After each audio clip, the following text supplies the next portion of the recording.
much. Excellent. So welcome to episode 2, I guess you could say. Episode 2 Strikes Back. I've got a problem with 6Nothings. With 6Nothings. I know you have a problem with 6Nothings.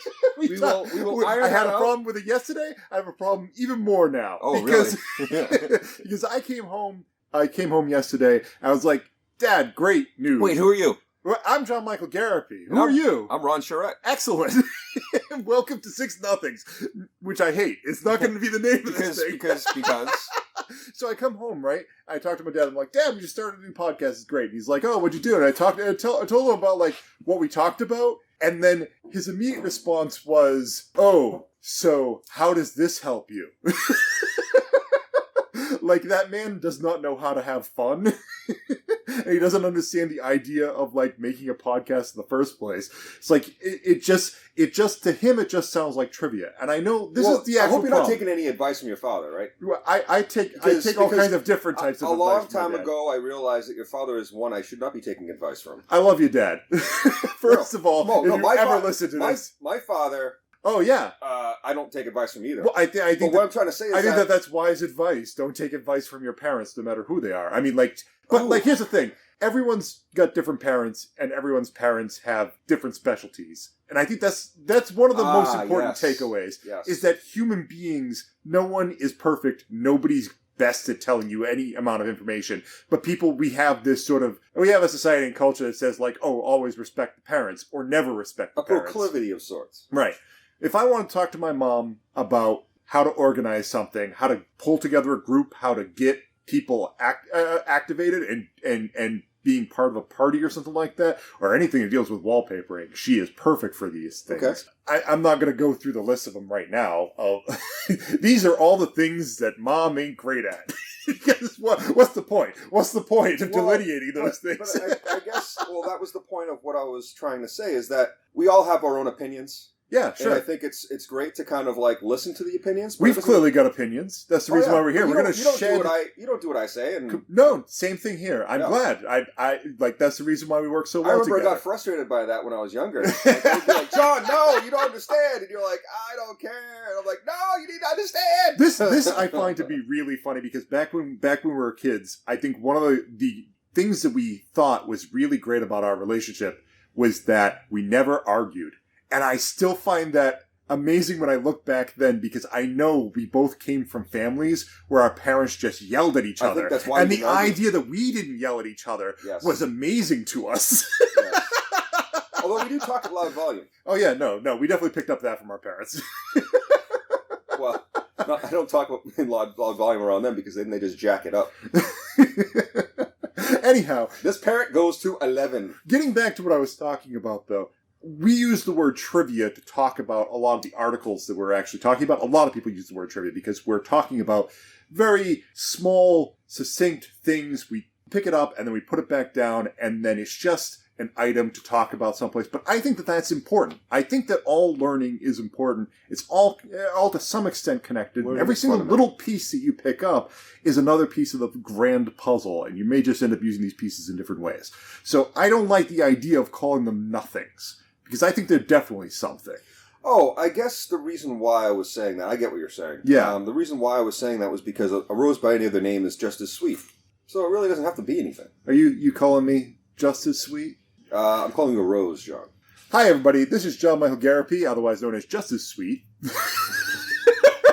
My name is Justice. Take this, sweet. Take it. Ha! Who?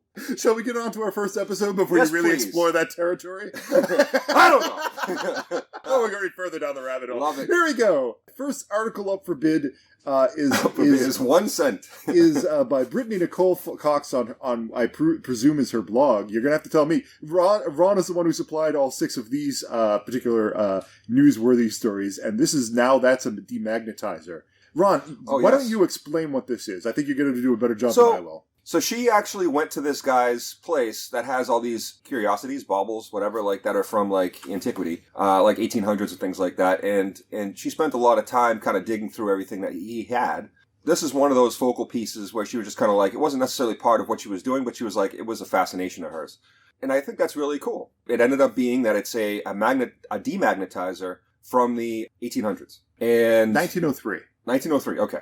The idea behind it is, if you have a tool, if you have, like, this was actually made for jewelry, so like watches and things like that. I guess people that wore watches in the period, they would periodically become magnetized. And I'm trying to remember how that happens. The idea is that if you use a piece of metal long enough, it gains a charge, especially if you use a piece of metal in a certain manner, over and over again. I mean, I don't actually know for the time period, but I would also imagine, like, circuitry was not as sophisticated as it is now. Like, there's wires everywhere in 1903. And the idea of, like, having your stuff end up near electric circuits seems like it's something that would end up happening if you were in a modern home.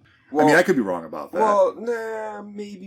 I mean, that's not, in that period there really wasn't much in the way of electricity. I'm kind of getting at there wasn't much in the way of protections, is what I'm kind of talking about. Oh, no, that's not. I don't think that was the issue necessarily. Yeah. Watches magnetize on their own, regardless. It's a well-known thing, and because they're constantly in motion, internally. And so that's kind of like they create a field, I guess, and as a result, that field becomes worn, in a certain polarity over time. And so, for instance, a way you can magnetize something is by using this device, but in a different way.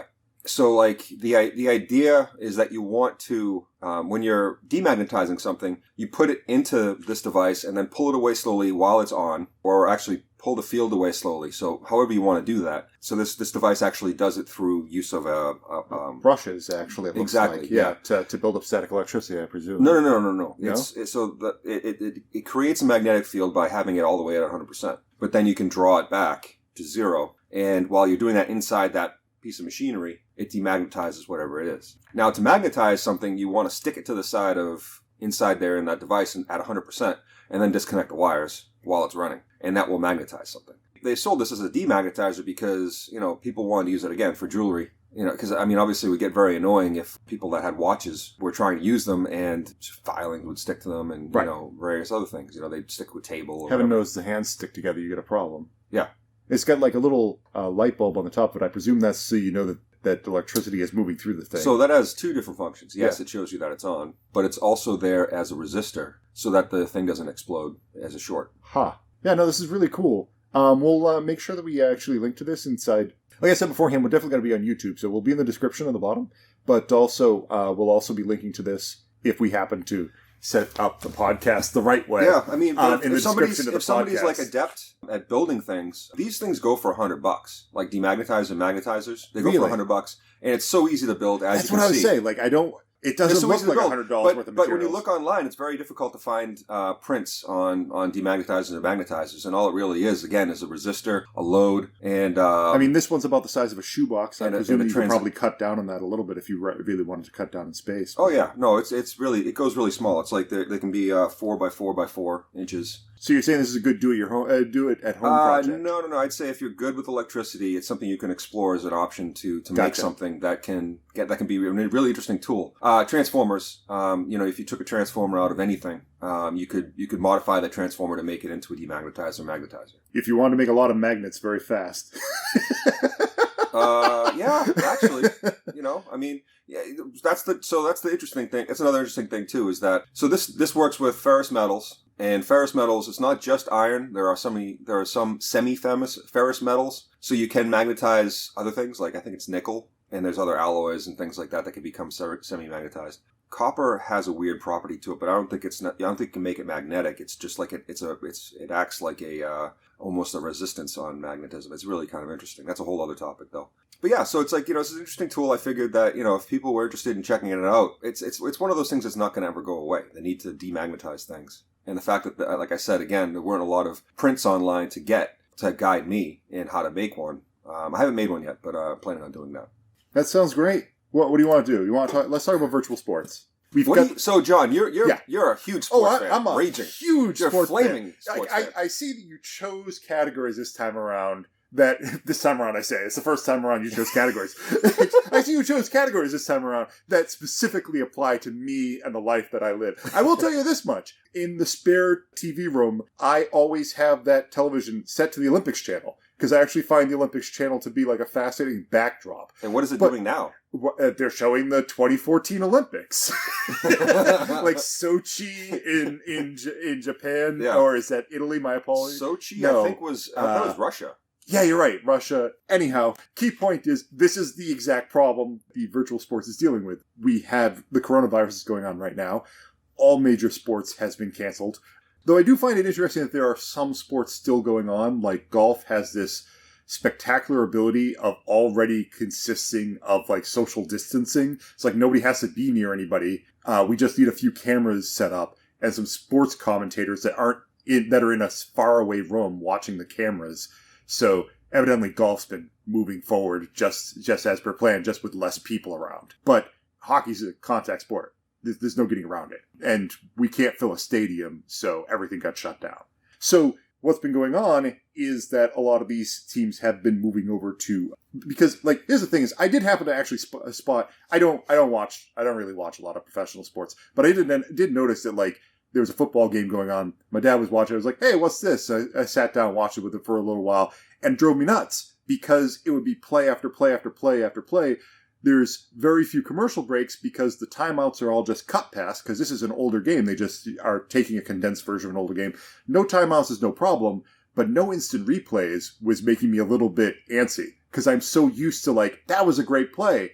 I guess I didn't really see it in good detail. We are so used to the instant replay as a way to fill time that it feels like I'm missing out by not having that. Do you have a fear of missing out, John? I have a fear of I blink and I miss it culture. I mean, like baseball's like super on this. Yeah, it's just like baseball is just waiting. And when you cut out all the waiting, it's like 1/3 of the game is left over. So that's kind of one of the reasons why I chose an article like this, was because it goes into the different aspects of something that is not a readily accepted part of society yet, but has become something that is different. Like Burning Man, for instance, that has not yet developed as of yesterday when we did when we talked about Burning Man in the previous episode. But like the idea is that virtual sports, with what you just said, there is not this DVR culture. All these sports games, it's ridiculous to do a virtual replay, except in like Madden when you want to see what you did.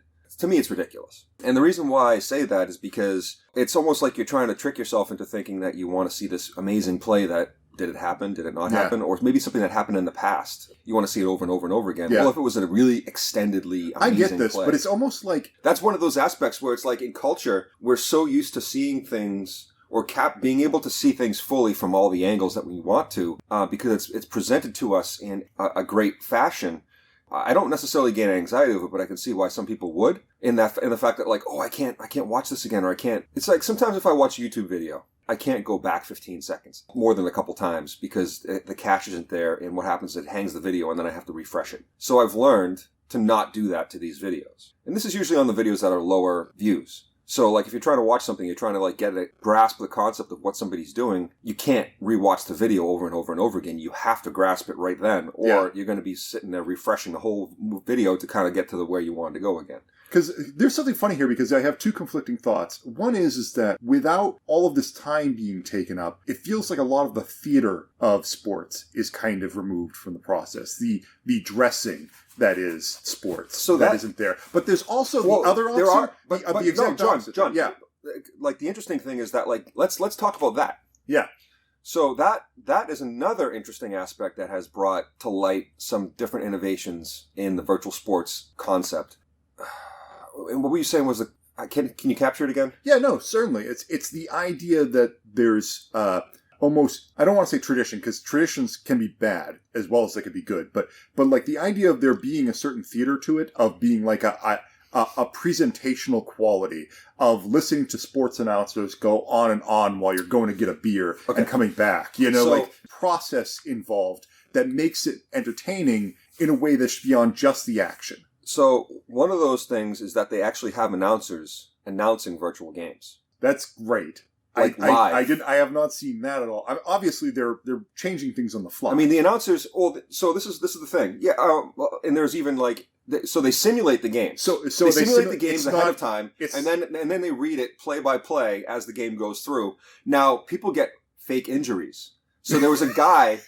So this is one of those things where it's like it was being narrated. The actual virtual game was being narrated, and there was a guy that had an injury. Now, it wasn't odd that he had an injury, but it was odd where he had the injury because he never had that injury in that area before. But it was computer generated that he would have an injury. Yeah. So it was accurate. But almost it was like in the wrong randomized place. statistics. So what we're talking about here, because I'm still unclear on the subject of what a virtual sports game is, we're talking about roughly... It's anything. It's anything that people want to fantasy create. Football, right? It's whatever. Except people, it's kind of like so that's regimented. So fantasy football was based on actual games played. So they played a game, and then they said, okay, this is how many yards they got, and so this is how many points you get. So the fantasy football was an aggregation of actual game stats. This is different. This is a creation of new stats based upon current players that are not playing. That are not playing. So weird.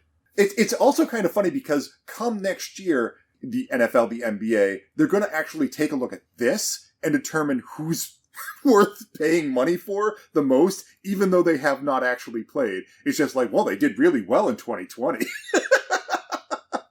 Like, obviously you train and they're paying attention to who's training and who's doing the work and who's doing well off the field.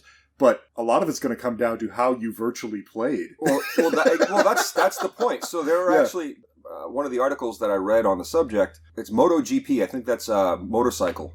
It's it's when they dig their knee into the ground to try to take a hard turn. And you should be able, in my opinion, it's very likely that they could race on a track and not have any issue. I mean, I guess it creates extra risk, but whatever.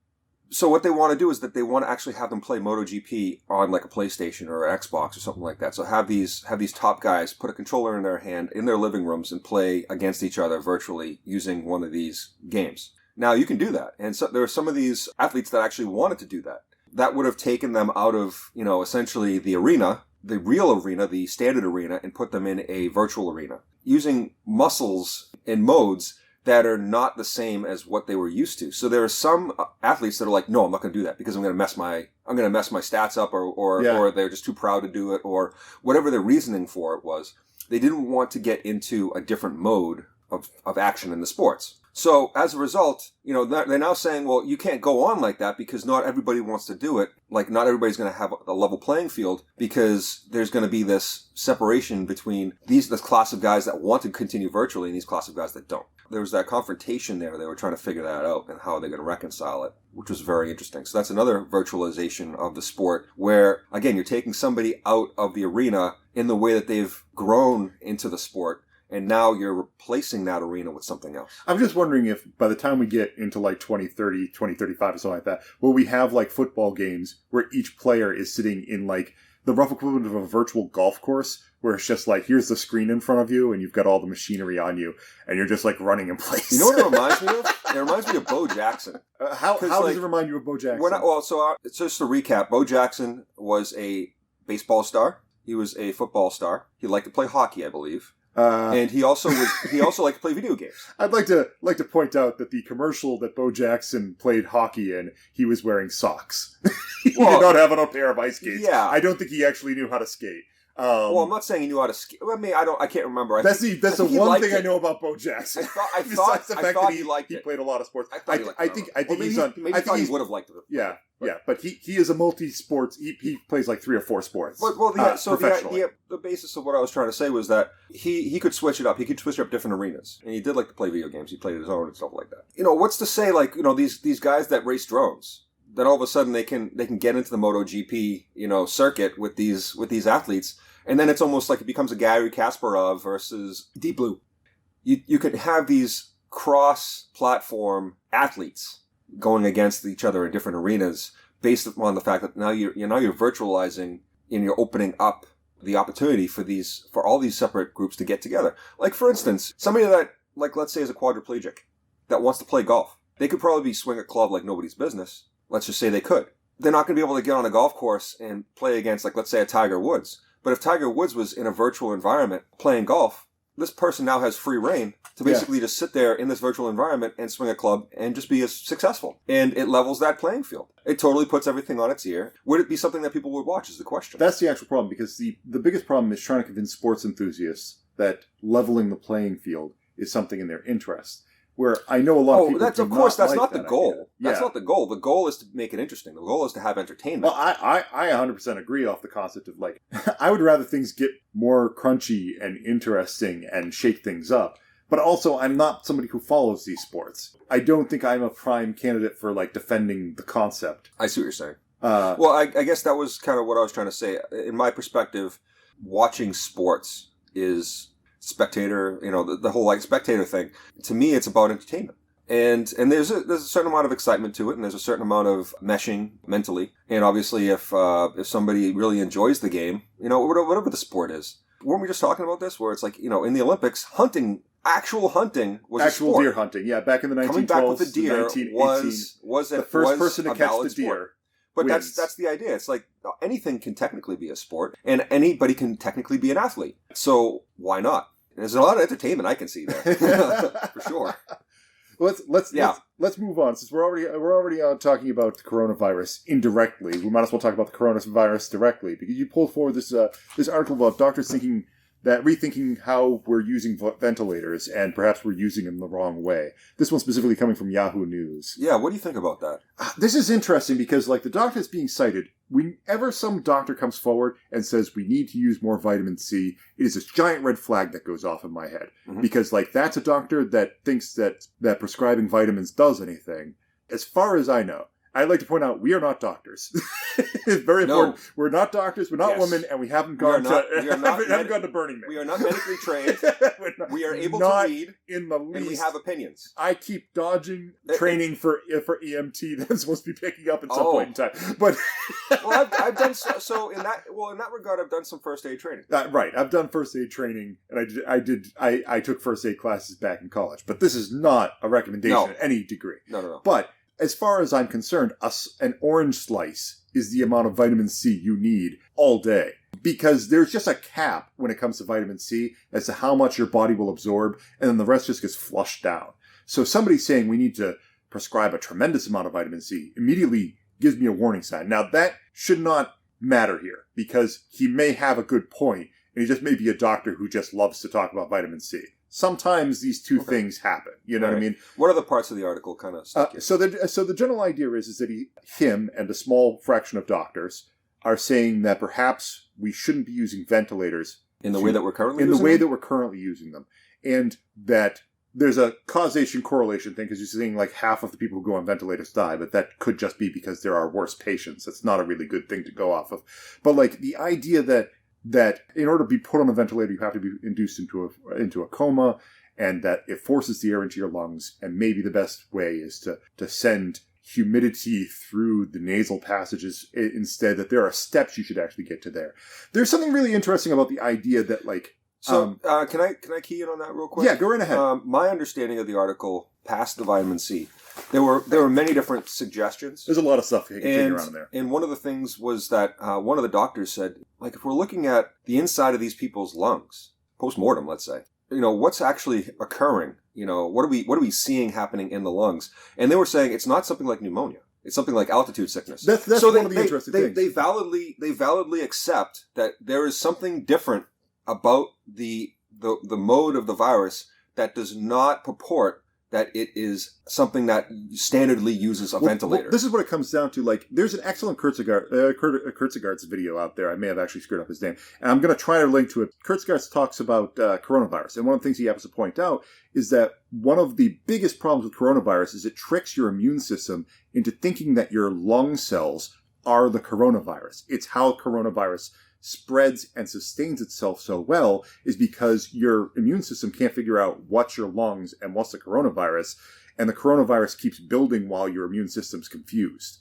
And that being the case, your lungs are damaged. Everybody who has the coronavirus has damaged lungs. And ventilators force air into the lungs and damages, in theory, perhaps, and again, not a doctor, but in theory, damages your lungs more. And so maybe he's right that that's not the correct treatment here. From what I don't know. From what I understand. So what you're discussing is what's called a cytokine storm. That's when essentially there's a lot of inflammation built up in the lungs, and the virus is rampant all throughout the cell structures. From what I understand, the inflammation is basically a swelling, but what happens is that's an increase in fluid. And as a result, the fluid gets pushed out of the cells and the cytokines are released. By doing that, it sort of creates this storm. It's a self-feeding cycle. It's already won. Again, because it's not pneumonia-based reactions. It's a different type of reaction. They're saying that it could be potentially, like, let's say, drying out the lungs quicker. or creating an issue where they're not allowing fluid to be extracted from the patient's body in a proper way, so that, if they wanted to cycle fluids through the person's body, in a sense, it's not flushing those cytokines out, it's keeping them in. Obviously, when you're in a coma, you don't have much of a response. So it's almost like you're incubating. You know what I mean? Yeah. I can see that potentially being the issue. And so when I read this article, I thought it was novel because it's almost like he's trying to look at it from a holistic perspective. He could very well be wrong, and he probably is in many points. But I think that the key takeaway for me, what I honed in on, was the fact that, standard ventilator use cases were not directly related to the mode that was seen in patients that were postmortem. Something was missing in the protocol that probably should have been there, where, essentially the cure was killing the patient. Yeah, unfortunately, we've only had a few months to actually examine exactly how this disease is, and I'm quite sure we must be doing things wrong. We have to. There's no way you can actually do everything right. And I think they were saying it is working a little different from even SARS. This is one of those dangerous territories, because what do you do, like, as the person who has, let's say, a parent who may end up needing to go on a ventilator? And I guess the only answer is to get as many answers from your doctor as possible, because the chances of this being right isn't better than 50%, I wouldn't say. If the majority of doctors right now don't necessarily agree with it, it still needs to be tested or questioned. What do you do right now? You listen to the medical body of evidence. The only thing you can do is be as attentive as possible. Yeah, just be very attentive. Best question to ask the doctor is, if this was your son or this was your daughter, that's an excellent question. What would you do? Is to make them take a step back. Or if this was happening to you. I think doctors have a different perspective of if it happened to somebody that was a loved one, as opposed to, no, I want this to happen to myself. No, it's both. Yeah, because like if you ask doctors, this happens very often. There's a study out there that asks people whether or not, if you became brain dead, do you want to be put on life support? And many people say yes, and doctors almost universally say no, because they know what that means. And even when it comes to doctors' loved ones, they sometimes lean towards yes, because they cannot give up on other people. But if it happened to them, they know that brain dead is brain dead. We don't return from those things oftentimes. So their opinions sometimes change when they're talking about themselves. Yeah, that makes sense. Yeah, and so I think that there's more to be understood about the issue. By no means is this, a magical thing that's going to start helping. But I think that it helps to understand that, there is a direction that appears to not be working as best as we would expect. And so we have to maybe continue to look in a different tact. I mean, at least I'm going to continue looking at this and seeing, what other people are thinking about it. I'm sure that by the time this actually posts, I won't say this will be old news, but we're probably talking a couple of weeks in the future at this point. So, well, we'll see. Yeah, we'll see. Things will change. Yeah, things, hopefully. All right, let's for the better. Let's get on something more fun. The Tamil Sanskrit script debate. Oh, so yesterday what happened? I misspoke because remember we were talking about ancient Egypt, and ancient Egyptians spoke Egyptian. Yes. And used hieroglyphics. They used hieroglyphics. And they used Greek. And those, all those were on the Rosetta Stone tablet, and that was a decree from Ptolemy and everything like that. Yeah, I should have known better too. I feel bad about not correcting you there. No. But I did learn about Sanskrit and cuneiform when I was a kid, and I might have just stepped on my own foot again. But we'll see. I've done it enough times on podcasts. But the reason why I wanted to clarify was because I misspoke and I should have said Egyptian. Rosetta Stone was the key to understanding hieroglyphics and ancient Egyptian. The reason why, again, the mummy was something that they went with the best interpretation that they possibly could was because hieroglyphics, I believe, don't include vowels in the pictorial understanding of the language. A lot of ancient languages don't. As a result, we don't really know how they're pronounced. And we can only take away, it's, if it's based on, let's say Greek, like you said, or they're based on each other, then, there's sort of an understanding based from that. Now, the reason why I brought up Tamil versus Sanskrit article is because this is also a very interesting language. This is based in India. You could surmise that it's from the same time periods as Egyptian and hieroglyphics and coming all the way to modern Egyptian languages, Arabic and things like that. But the idea is that Tamil is somewhat now, based on new findings, somewhat now understood to be an older language than Sanskrit. Tamil's based in the southern part of India. Sanskrit is based in the northern part of India. It's really interesting. So there's this site down in the Tamil area where they uncovered like a bunch of new findings and to understand the civilization back as far as 1500 BC. But they were saying that there were remnants there from 3900 BC and things like that, I believe, is the oldest one that they found on that site.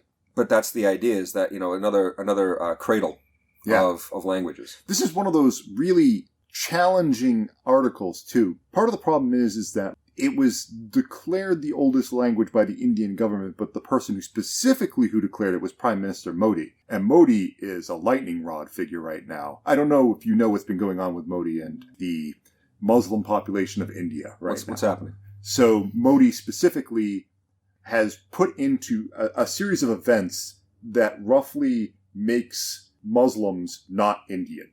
The plan is that he made the high courts made everybody not Indian, and they fast-tracked all of the people who are historically Indian into being citizens of India, which the Muslim population is considered not historically Indian, so therefore, no matter how old your lineage is, you can be considered not Indian, or you'll be bounced in kangaroo courts and not be represented voter-wise or for tax purposes or getting relief and stuff like that. It's a major problem with his administration. So a man like that saying that Tamil is the oldest language, I do wonder if there's a very big political concept going on, like, oh, southern India, that's where the language comes from, not northern India, which is a problem Muslim area, yes. Right. Well, with Gandhi and everything like that, back in the day, I think that was the area, Kashmir and everything like that, wasn't he? Like, he was trying to help bring peace. Yeah, I don't know where, I'll have to take your word for that one. I don't know where. I don't know if it was Kashmir specifically, but, it was like, again, it was up in that area that we were just, discussing is the Sanskrit-based area. So, I guess that would make some sense. Now, the interesting thing to me about Modi is that when he first came in, he was trying to be this peace bringer, this peacemaker. And it's interesting to me that it sounds like he's sort of straying from that. The funny thing is I think you can be a popularist and I think you can be a nationalist, and it's not necessarily a bad thing. But I think when you start becoming an extreme popularist and extreme nationalist, that's where the problems start. And I think Modi is very much a unifier of the Indian people, but in exclusion of the other peoples in subcontinent. I do see, especially from the beginning, I did see Modi as a populist and nationalist. So I would agree with that. And obviously it seems like it's played out, that's been played out. So I want to hear what people have to say about Tamil versus Sanskrit as far as the cultures are concerned. I know that there is polarizing. It can be a very polarizing discussion, and I'm not trying to go in that direction of political discussion. Obviously, yeah. Archaeological is kind of where I was going with that. Right. But because, one of the things was that, like, I think in the major discoveries that were made on this whole thing, Tamil versus Sanskrit, was based in a 2004 find where they made this really interesting discovery in the Tamil area. And they started realizing that the civilization from back then was much more advanced than they thought it was. The findings were never actually released. The official report has never been released. I mean, the findings, what they found, you know what they found, but there's been no official word as to what's been happening with that information. And so it almost seems like it's been sort of shelved for some reason. Who knows why? But I think it's very important to maybe take a look at all of that and bring it to some sort of a conclusion from like, where do we need to go from here? Because that is a very interesting issue. That obviously that area has been very complex for a long time. But again, the discussion, I think it's important that it continues because it's a very, very important civilization in our world. Let's jump to number 5, which is the 5 S's. Listen, Ron, I find everything you pull forward to be fascinating. You pull forward the 5 S's, and I just find it really funny that you are pulling forward something that I could imagine has been, like, assigned for, like, people inside businesses, like, forced to read. It even says, like, specifically here, takes 2 minutes to read. As if, like, I've got to read this. I have the 5 S's. John, what are the 5 S's? The 5 S's are Seiri, Seiton, Seiso, Seiketsu, and Shitsuke. I got the stress completely wrong on that. So it's Japanese. Right, which has been translated into English as sort, set in order, shine, standardize, and sustain. And so where would you normally see this? Do you think? Well, I mean, having read the article, the obvious choice would be a tool shop. Toyota. let's say. Yeah, let's say Toyota, like inside their machine shop, or possibly inside. I used to work for a tool shop, actually, not the actual place that makes stuff, but like the place that sells tools. I remember that place. Yeah, 125. Brentwood Machines. Yeah. So like it would make a tremendous amount of sense in Brentwood Machines. Like, what is in your inventory and how are we going to organize this? Well, they may or may not do it, or they might do something else. Have you heard of Six Sigma? No. What is? Oh, perhaps we should wait on that. No. So I guess what I'm trying to say is that there's many different types of methodologies. This is just one of them. This is a methodology for organizing things for the purposes of making sure that. Because here's the thing. We talked about, I think Marie Kondo is her name. I was trying to figure this one out beforehand. The one who actually talks about if something doesn't bring you joy, you throw it away. Yes. And a lot of this sounds very similar to her practices. If we were to ram through them right now, the idea is if you're going to take inventory of everything that you have, clean your house. Let's say we're just cleaning our house, right? Yep. The first step is to sort everything and decide what you're going to get rid of. The easiest way to do that is to tag it, right? Easiest way is to tag it, although, I mean, if we were Marie Kondo, she'd say, put everything in a big pile. Like, just take everything and put it on the bed, everything you got. Everything you got. Just put it there, and then just start going, is this worth it? No. Is this worth it? No. Is this worth it? Yeah, no, I really like or really need that item. So we set that aside. So the first thing to do is cut it in half, because this is one of the things about normally going around, and I'm going to do an hour of cleaning, on occasion, is that you get very confused when you're in the moment looking at the objects you have and then starting to sit down and read that book you never actually picked up. Or you start moving stuff, but you haven't really organized yourself in a position of knowing what you're going to keep and what you aren't. So now you're dealing with all this. So one of the first steps is to just dump some of the stuff you have. Step 2 is set in order, or sometimes called straighten, which involves deciding where items go. So now we organize the pile of stuff we have into multiple piles and decide where it's all going to end up. Then we shine, which is taking each item and putting it in its proper place once we actually have designated the proper spots for it. And then here is where we start to separate from Marie Kondo, is now we standardize because we're dealing with a larger group. This is assuming that there's more than one person involved. If there's only one person involved, we kind of stop on step 3. If there's more than one person, we are making sure that everybody is responsible for where everything is or for what their things that they're responsible for, and that the entire group is operating in sync with each other as to what we're doing and why we're doing it.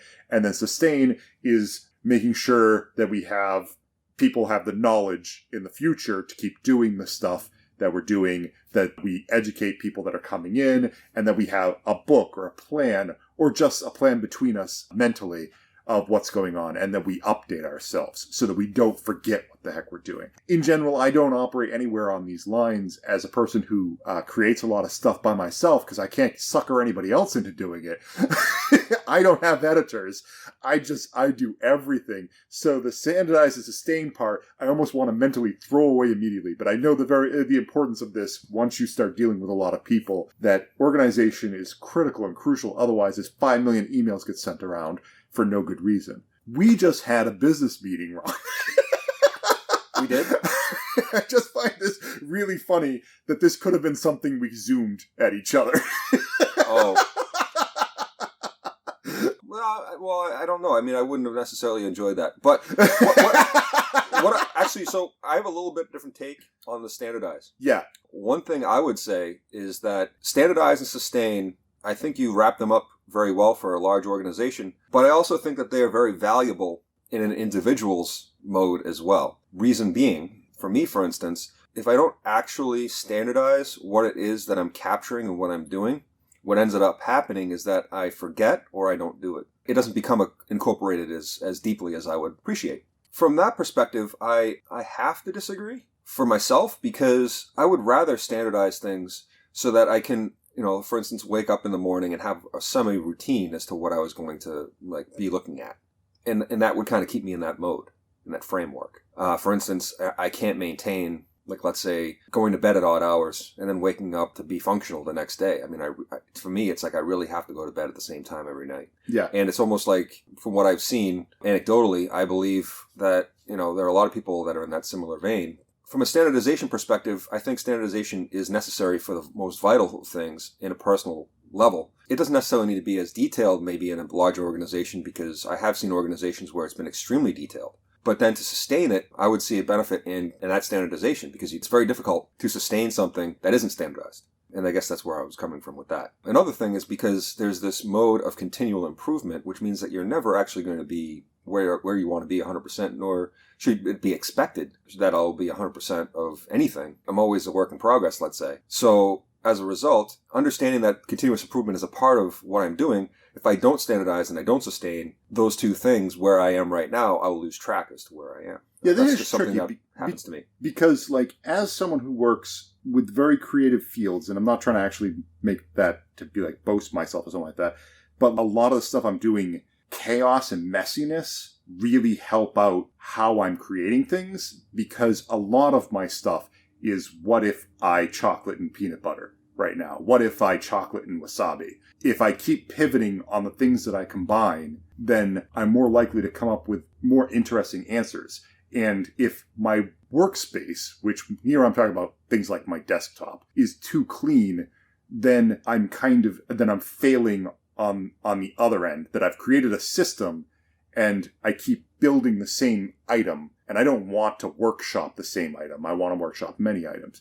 But I also am not terribly successful, so you take that as you will. Well, I mean, but I guess that just, it sheds a little bit of light on how we differ a little bit. Yeah. In the fact that I do like a clean environment. I might not have a clean environment, but I do like to work towards a clean environment. And there are times, for instance, when I work against that clean environment.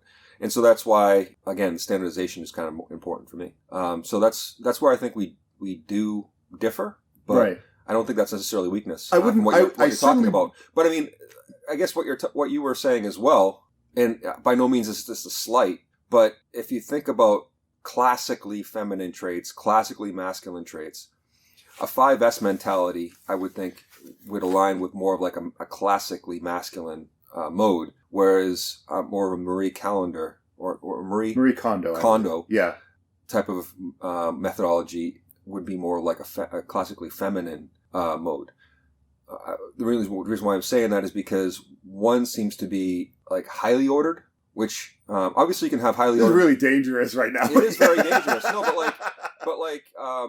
No, but there are feminine. I could see feminine parts of both. But I'm saying, like, which it seems perhaps instead of saying masculine and feminine, we could actually go into like hunter versus gatherer sort of analogy. Yeah, exactly. Because the idea of hunting is very focused, diligent, responsive. Like, I'm going to go out and I'm going to get this thing, and what is the best method to do it?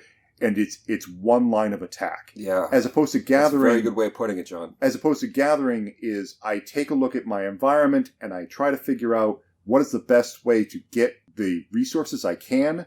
And that's going to change based upon where I am and what's happening and what's fresh. And I may need to change and move. Perfect example. Yeah. I like, not to call that a masculine or feminine thing. In fact, I'm going to start using that. I'm going to start using that because that's a very good point. It is very hunter versus gatherer. I would say that's perfect. Yeah. So, from a 5S perspective, can you see a gatherer side to the 5S methodology? Like, first of all, like I said beforehand, 1 through 3 absolutely makes a ton of sense. And I think a lot of people who don't take the time to take a step back and try to get rid of stuff before they move forward, that try to put limitations here's the thing about creativity, is that limitations are so insanely important. And a lot of people who just kind of start off trying to make their own creative projects don't quite understand that. It's very common thought process that, if you want to be creative, the sky's the limit, so you should open yourself up to all possibilities. And it's a completely terrible idea, because if you open yourself up to all possibilities, you get the same answers over and over Writer's again. block? You end up with writer's block oftentimes, too. I don't... Writer's block's another story. One of these days we'll have a conversation about writer's block. That's why I floated that. I don't know. Right. But if you give yourself certain parameters, if you make a game out of it and say, I can only work within these lines, suddenly you have to create answers to solve for semi-impossible situations. And that is where creativity really shines. So dropping things down to their base parts is super important for a creative mind. Actually saying, these are all the things I don't need right now, is one of the best ways to get a creative answer out. And then taking everything, sorting it, and putting it into its proper place, you can actually figure out where you're going and what your plan is and how you're going to make an attack on this specific subject.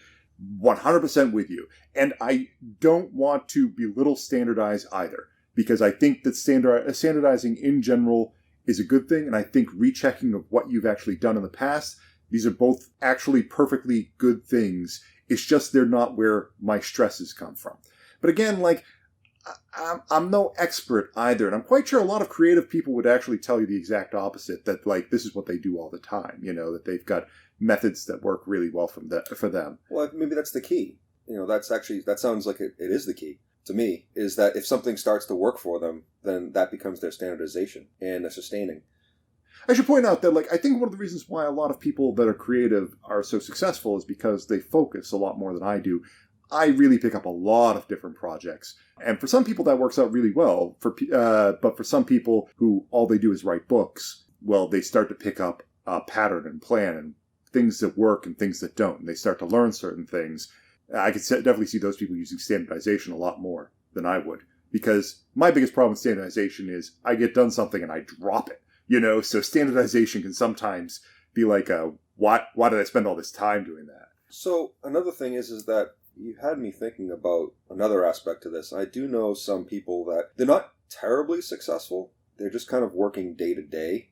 But from what I've seen, their mode is gatherer, like you were talking about. Yeah. Could they be more successful? Yes. But it almost seems to me like because they're not standardizing, and I'm not putting a mirror on you or anything like that. This is not where I was going. No, I understand. I have a specific thing in mind. Standardization was not something that was paid any attention. But to me, it seems like standardization would have severely helped. And it was also an environment where I almost couldn't stand it because it was totally unstandardized. I'm used to, a little bit more structure than that. So that was kind of like, where I was going with that. And that's why I noticed that, it is important to me. It's funny, these little things that make environments different. I like this conversation. This is a very interesting conversation. Well, it's about how we work. And I think that's one of the things that, drives huge wedges in, just living conditions of, a new husband and wife just living in the same household, where they both have this very sort of strong beliefs on how work should be done. You're pulling this from where, John? Where was that? Where are you pulling this from? Not experience. But anytime two people start working together, if their method of working contradicts each other, they're going to have to find a way to solve that problem fast. One of them is going to have to be flexible, or both of them are going to have to be flexible on how they like to work. Or you've generally seen it it's not going to work if they're both inflexible, is what you're saying. Right? Yeah, I can see that. So when you're talking about something like that, though, that seems to me like a concept of, that's all about love and empathy and curiosity and all that stuff, right? Isn't that what marriage, technically, it seems like a lot of successful marriages to me are built on that. Curiosity, compassion, love, empathy, understanding. It's a very difficult concept to have in a marriage, and it's from what I've seen. I was just about to follow that up. What's your experience of this subject, Ron? It's not. No, I guess relationships. It's also something that I've kind of learned later in life. It's something that I wish I had earlier on. Yeah. I would have fostered it and practiced it a lot more. Maybe use the 5 S's towards it. But but the reality is that it's not that hard. I don't see it as being that hard anymore. When I was growing up, it always seemed very difficult. Let's put the 5 S's to a relationship right now. Oh, that's a very interesting spin. Maybe we should save that. No, let's save it. Let's save that. Okay, let's save it. We're just going to jump right into the next table thing. That.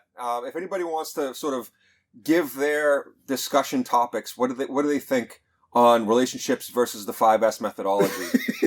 That would be amazing. And good luck. Step 1, throw things away. It's very true. But we'll get past that in a next episode. I could see that working very well. All right, we're going to take a quick break. We're going to get to subject number 6 real quick because we don't have it in front of us. Yeah, we got to go find it. All right, taking a pause. Intermission.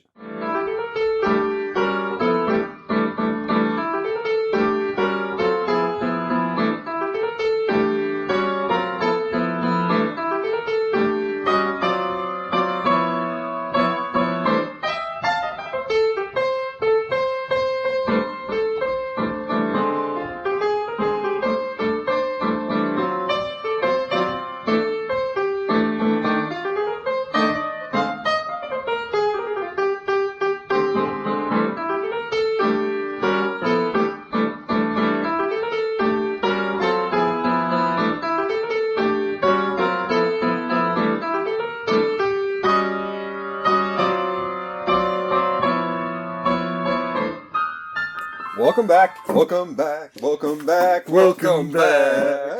I'm going to look at the lyrics of that when we actually have Wi-Fi out here. So we can sing a whole song for people. Welcome back. Welcome back. Welcome back. Welcome back. Welcome back. Welcome back. Welcome back. Welcome back. All right, so John, you've had time to read the. I've had time to read article number 6. This is Worm Till: How to Use Cardboard and Occultation Instead of Tillage on growingformarket.com by Ricky Barrack, and he has a very interesting method. See, here's the problem with New England farming, is there's still a lot of trees in New England, but this is also one of the older sections of the country, so we're kind of got a mix of industry and urban centers. We've already blasted through a good chunk of some of the best prime real estate for farms in this area. I would disagree. I'm not saying we've destroyed all of them, but like some of the best places where farms could have put up, like for example on the Charles River, is now Boston. I wouldn't necessarily want to have any food grown by the Charles River. You wouldn't now, and that's kind of the unless point. It was down at the head of the Charles. Or what am I trying to say? I'm trying to say the head, because the mouth is no. So what's the what is the beginning of a river called? Yeah. So like the mouth of the river. Where does the butt begin? That's what you're asking me. When they say the head of the Charles Regatta, I believe that's the regatta that they hold in Boston. So it's the head of the Charles. So I thought that sometimes it's a lake and it's simple, but a lot of the rivers around here are not lakes. Anyway, they're all they're all watersheds. We're eschewing. Yeah, we're certainly eschewing. But the key point is that Massachusetts was the forefront of the Industrial Revolution, and a lot of our good riverway systems had large river wheels smashed right on top of it, and we kind of got rid of some of our good farmland that was right along the Merrimack and along the Charles and along. Okay, so your point is that a lot of the farmland that was good has been taken up or is already used. The best farmland in Massachusetts was used for city purposes. Can I have a different perspective? Sure. I think that the way we've been farming has been wrong. And I also think that the way that, like, for instance, forestry, the way that when I say we, I don't mean we. Us. The two of us. No. You attacked me. No. I've been farming wrong this whole time? I purport... No, I would actually say it's not sustainable. The various ways that we've been doing it, I don't believe are necessarily the ways that haven't been done. I mean, yes, aeration of a certain degree is important, I would think, in a design of a farming system. Irrigation is obviously extremely important. Percolation, things like that, I would see those as very, very important. From a sustainability perspective, I believe that the fauna is important. So like the microbes of a system and the animals. I know what you're talking about. But anyway. The general idea is that, we're trying to replicate systems where farmers of the 1700s and 1600s already knew how to actually do by just giving food to one animal which produces manure for you and using your own manure to actually solve the problems and letting the animals do the work for you. In a sense, I believe yes. And so, a lot of the systems, I think, that humans thought that we could do it without the help of nature from the standard perspective. And I think working in conjunction with nature is probably a more sustainable way to go, because obviously you can't ignore nature. It's a part of the system. To take it out in part is to sort of take a leg out from a table. Well, let's get to what Ricky Barrack is doing, because he's doing something very interesting. He's using a lot of soil that's not generally considered to be good soil, and turning it into good farmland in the process. Using cardboard and worms, ultimately. And microbes. And microbes. The idea of cardboard being like this excellent food for worms, and taking it from recycle centers, grocery stores, wherever you can get it, pretty much, is not only does an excellent job of taking advantage of the worms and using that culture to create what he calls a no-till farmland, where he doesn't till any of his land. He lets the worms do the work for him by putting out a layer of cardboard and covering that up with a layer of, hay, something to make sure that the cardboard doesn't fly around, is what it ultimately comes down to. That's what he's most concerned of. Something biodegradable.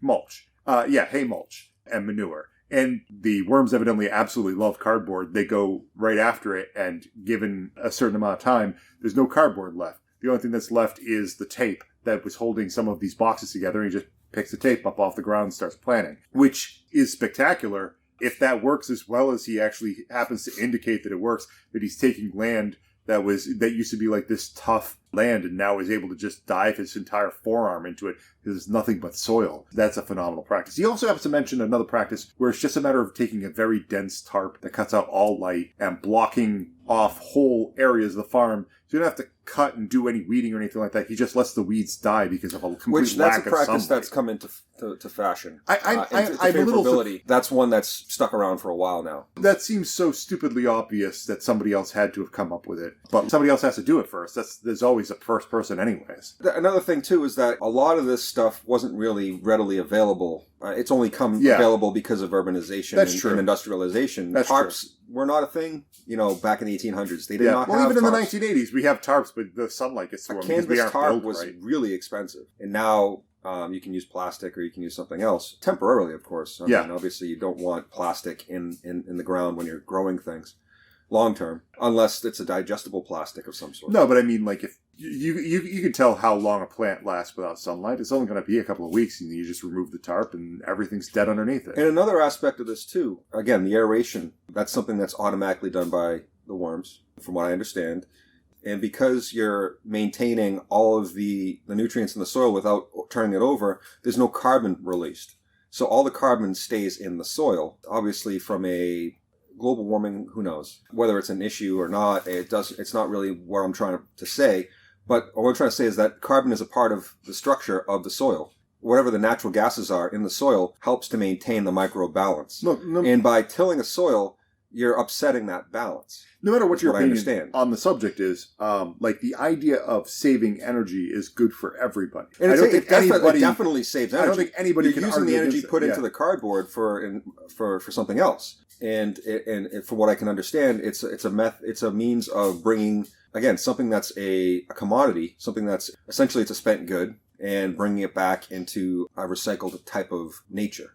I find it really interesting that this is perfect worm food because I'm trying to actually mentally map out how. I think we made applesauce for worms. Like we took wood, which would normally be very hard to break down, and just made like a pulp of it. That once it gets water and gets wet, it just becomes very easy to digest. So it just becomes the thing that worms are going to gravitate to. I'm guessing. I mean, I have no idea. I'm not a worm.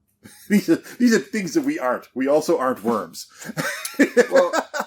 So worms, from what I understand, and this is obviously something to table and to talk about later specifically, but I believe they do eat microbes. And so where do microbes foster? They foster in the cardboard. And cellulose itself, I don't know if worms are able to digest it, but I know it's something that can pass through anybody. In fact, it's great for fiber.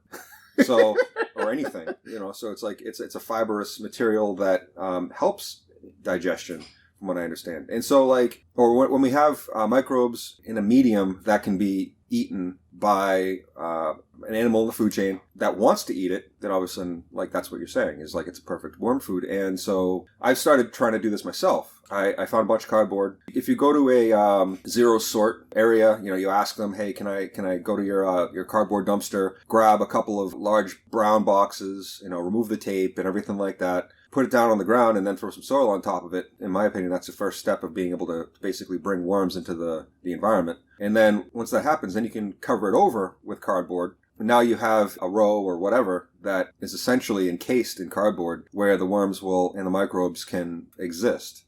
And from that perspective, compost or anything will become a viable medium for growing. Field greens, I think, grow great in it. Root vegetables would grow great. I'm not sure how the deeper vegetables. I'm not sure, for instance, sunflower and things like that. I'm sure it would go fine. Corn, I'm sure it would go fine. It just depends, I would think, on how balanced the soil is at that point when you have larger plants. You want to make sure that the soil is probably of the right composition, so pH and mineral content and things like that, so that those plants would thrive. It seems like it would work very well to me. So would you eat food? It was grown on a cardboard farm. I mean, it seems like a silly question. I mean, obviously, I don't see any specific reason why.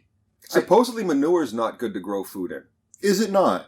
For what reasons? I think because of what the cows eat. Maybe back in the day, maybe it was different. But from what I understand, you're not supposed to grow food in manure. is it going to be different if it's a hay-fed cow as opposed to... I don't know. I don't know what the purpose is of saying that, but I know that, for instance, human feces is definitely not something you want to grow in. That was the Martian problem. That was what Matt Damon worked around. He purified the feces so that it could actually be used to grow his food. I missed that part of the movie. I didn't quite catch that. Yeah, it's something to watch again. It's a very interesting element, but that's something that can be done. If humans wanted to create a renewable circumstance on any planet other than our own, one of the ways to make it viable is obviously use the resources that we have. We're not going to, cows in space. But again, like I said, you don't want to grow food with manure, but worms in space, that's already been done. They've already been testing that and things like that. So they're going in those directions, trying to make, a renewable biosphere based agriculture. And, I think that there's been a lot of successes and a lot of inroads with that. Cellulose. So that's the thing about cardboard is it's mostly cellulose, right? From what I understand. So if there's a way to, for instance, pad, soil on another planet with cellulose and find a way to keep that manufactured in a way that is recyclable, then I think, you're halfway there to creating a sustainable agriculture on another planet. Not to jump us on a complete side note, but have you actually come across spider webs in space? Do you know how spiders operate in space? I've seen pictures of what they do. Because they make webs because they're just programmed to make webs. So they make webs like they're drunk or like they're terribly deformed webs because they don't quite understand what to do in zero-G with themselves. But given time, they make spider webs, which is really kind of this really strange, as an arachnid, they kind of learn the correct things to do to adapt to their new zero-G environment, which is just a really strange and interesting thing in itself. But that's really off topic. Yeah, we can shoot over from that too. There's a lot of other things to say about that. But yeah, I think that there's a lot of promise in cellulose and in cardboard. Obviously the soil's being tilled, but it's not being tilled by a man. Right. Or a woman. Right. Which is cutting down, theoretically cutting down on the work. I don't know exactly how much work it takes to actually put this cardboard down as opposed to go over with a giant machine and till the land. Oh, I'm sure. Yeah, it could be. If you wanted to, for instance, wet the cardboard, grind it up, and then put it out in sheets from a combine or something like that, like something that would automate the process. That's a fair point. There just isn't a machine out there that does that yet. You could even pre-mix the soil and just, put it all down and then do a layer of mulch over it. Now it's basically the same thing. But all you're really trying to do is you're trying to put down new material over what you have existing. The reason why that is considered a benefit at this time is because, again, you're using the existing microbes that are there and trying to create an environment where they can thrive. Something that I was wondering is there's a tale where if you cut a worm into a certain amount of pieces, it obviously depends on which pieces you're cutting into, obviously, that you create more worms. From a tilling perspective, I can see that being the case where it's like if you're tilling the soil, you're actually cutting the worms up. But I don't know if that's a necessity or I don't even know if that's something that is a good thing. You know what I'm saying? Do you kill more worms than you actually make worms in the process? I was kind of going there, but also at the same time, it's like, what's the cycle of that, and is it beneficial on the net or is it not? I don't know. Hey, I've got a question for you because you've done a fair amount of growing indoors. Yes, microgreens. I was wondering if you were actually thinking about doing this yourself, actually growing outdoors with cardboard. Yeah, well, that's the thing. It's like I've always wanted to grow outdoors, and there are many different ways to do it. One of those is raised beds, things like that, which I've looked into. Because the nature of what I was growing, it required it to be in a sheltered environment. It can still be grown outdoors, but you don't want to expose to the elements too much. Some of the elements are okay. Obviously, it's a good thing. But you don't want them to be hardy. You want them to be tender. So as a result, there's a certain aspect to it that is different from growing food from a mass perspective. I do think that there's a value in selecting certain crops that are like, they're considered heirloom crops, but the idea is that they have more nutrient density. It's for me, it's less about yield from a net perspective, from a weight perspective, and more about nutrition in the food. I don't necessarily think that eating more calories is a good thing. I personally think that it's about the nutritional value of the nutritional content of the food. The bulk, to me, is less of an issue, less of a necessity. I guess because from a whole foods perspective, that's kind of become more of the norm. And I'm not sure if it's going to continue on that track. So that's why I was kind of growing microgreens, and that's why I'm thinking about growing outdoors at this time, because having the ability and also seeing what I can make is a very, very great interest to me. One of the things that I did in the fall time, it's probably in August or something like that, I noticed that I had something growing out of some soil that I had left to the side. And I don't know if you remember this, John, but we had some pumpkin. Oh, did you have like wild pumpkin outside? We ate some pumpkin. Oh, that's right. I remember this because you and Christine were like making recipes, or you're trying to figure out like what to do with pumpkin. Yeah, I guess so. That was like the beginning of last year or something like that. Was it like some sort of like baked cinnamon? I can't remember what you actually did in the end. Oh, yes. So what ended up happening was that we found some pumpkin and we ate it. And then I left the seeds and things like that in the compost heap that I was making because I had a whole bunch of soil from the microgreens and everything like that I was only using at one time. And I wanted to re-enrich the soil and use it outside, not for the microgreen product that I was making, but for, again, like in this case. And trying different things, putting different things in the compost. The compost looks great, by the way. Does it? It looks awesome. But what ended up coming out of that was that there was this tub that had some pumpkin seeds in it that actually sprouted a pumpkin plant that I was able to then vine up to the trellis that it was next to. And I actually ended up getting, it was growing a bunch of different ones, but I guess they got attacked. By either insects or there were some, I don't necessarily, I didn't fence in that particular thing because it wasn't really, it was just compost to me. So I think some rabbits or maybe some woodchucks or something like that got to it. But I did net 2 pumpkins on the upper tiers. And I roasted them and everything like that recently. And they kept for the entire summer. So what'd you do with the seeds after that? Oh, I'm drying the seeds right now. I'm going to grow more. Yeah, that's great. I mean, like, there are some vegetables around here that are just stupid easy to grow. Like pumpkin, potato comes to mind, where it'll grow. And it'll grow despite you. It can be year round. Yeah. It just needs to flower, that's all. Like zucchini and summer squash require so little work. It's just like I accidentally threw this out into the field, and it turned out that it decided to start making its own patch in the process. Yep. I do not know why I don't work to grow more vegetables. Just... because you figure, like, we all get the seeds by accident. That's why I was mentioning this, is because I can grow anywhere. Yeah. I can grow on tar if I wanted to. Put down a couple layers of cardboard, some soil, make sure it's touching an existing ground. And by having it just touching an existing area... something for a root to grip to and call it that. Yeah. No, the idea is that you want a conduit for the microbes and for the worms. Okay. And if they have a place to go into, then the worms are going to get attracted to that area, and then that's how you're going to basically enrich that soil. It's going to take a little bit. But you can convert parking lots back into farms. There's a lot of things that I think can come of this innovation, and I'm very interested to try it myself and see where it comes up. Where I'm doing it is in a old, it's been overgrown, so there are a lot of existing plants that I just literally put the cardboard right over, put my soil on top of that. And then, like I said, I'm going to put it's a raised bed. So it's like probably a foot high and about 2 feet wide. So like then I'm going to cover it over with more cardboard and kind of, like I said, encase it in cardboard. And then put some mulch over that.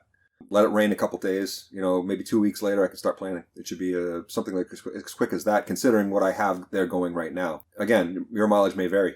Yeah, you will have to update us as the story continues. We can throw more stories in there about like angles on it, and I can bring up some of the other things that I've been doing with it. Yeah, I think it's an innovation that it's gaining traction, and I think there'll be more to talk about in the future. Do we have anything else to actually say to the audience before we take off?